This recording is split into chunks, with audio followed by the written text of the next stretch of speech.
federal election is just around the corner. And as usual, the puppet masters of deceit and division are working their magic to try and confuse, misinform and baffle the good people of Australia. Lies, lies, mudslinging and more lies. The root cause of the big issues are seldom touched on, as blame gaming and character assassinations play out ad nauseum day to day in the mainstream media. The good news is there are truth speakers out there and an army of truth seekers pointing us in their direction.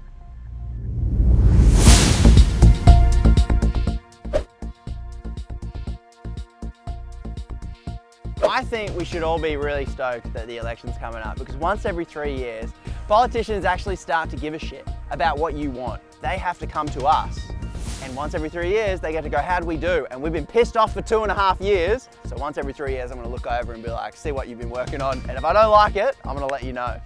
So the difference between what, say, I do as a community independent and the parties is that I'm trying to genuinely represent the people who live in this electorate. And if they think it's a good idea, then we go for it.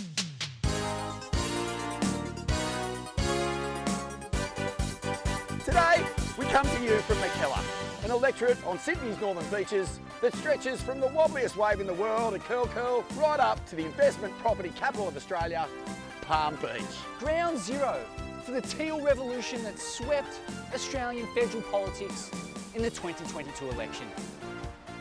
It was the triple backflipping aerial skiing Olympian psychopath Zali Steggall who kicked off the route when she strapped on her ski one last time to rip it fair up the coit of the Liberal incumbent and former Prime Minister Tony Abbott. From there, the dominoes continue to fall as independent after independent was voted in by an Australian public who'd had an absolute gutful of these corrupt corporate puppets masquerading as politicians. Power to the people, power to the independents.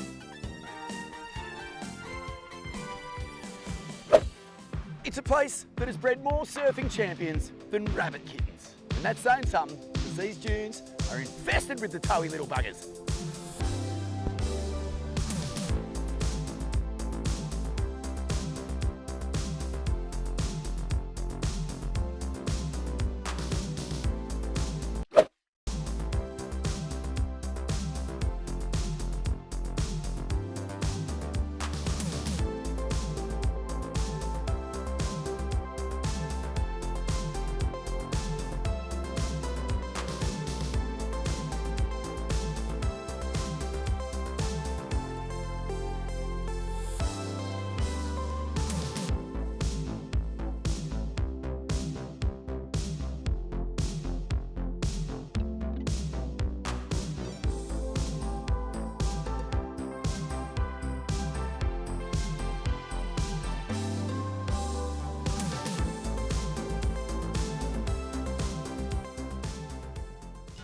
For 73 years, MACKELLAR was in the firm grip of the Liberal Party. That was until 2022, when independent candidate Sophie Scomps sharpened the toe of her old running shoes and buried a cleat fair up the coit of the established order. It was a famous win for the underdog, and a perfect example that when you localise and have a community-first attitude, your vote can wield enormous power. That's right, your vote can put an end to this failing sham of a two-party system.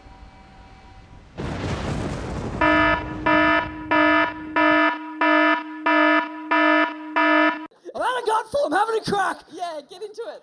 I'm taking my headgear off. I feel like so much of this system is really just about robbing the working class of their time.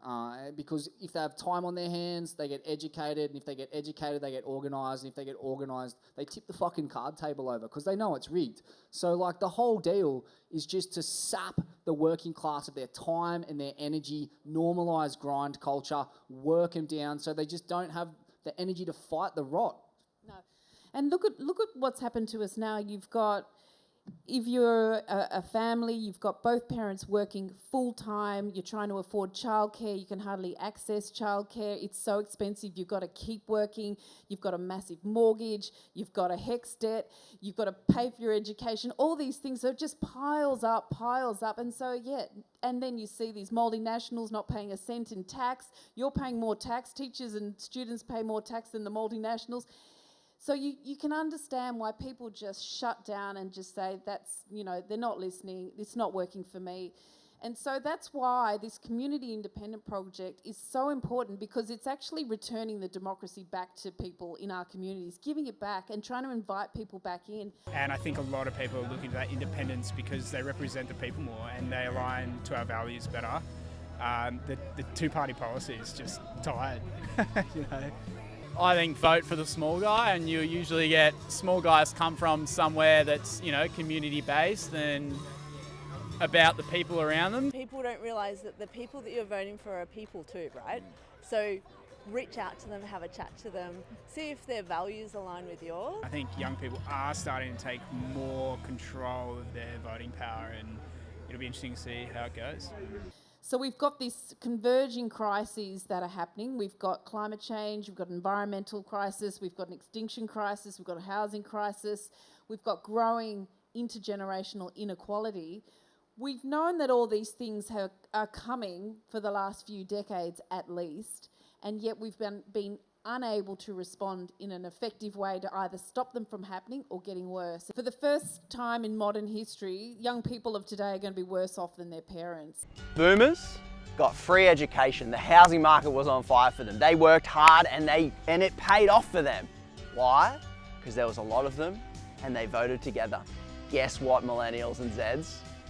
This election is the first time when we are the largest voting bloc in the electorate. So now what we want matters. And you're going to see politicians work that out very quickly. So the good news is that we're not a small voting bloc anymore. And when you talk to your friends and getting everyone involved, it matters. And it's going to, from this election on, we can start getting results fast. So there you have it. The good people of MACKELLAR, just like the good folks of Australia, are craving a simpler life. A life with a roof over their heads, health and happiness, and plenty of time for friends, family, and the occasional rip-in. Surely in a country as abundant as Australia, this is a vision our elected officials can deliver. All you have to do is vote for it.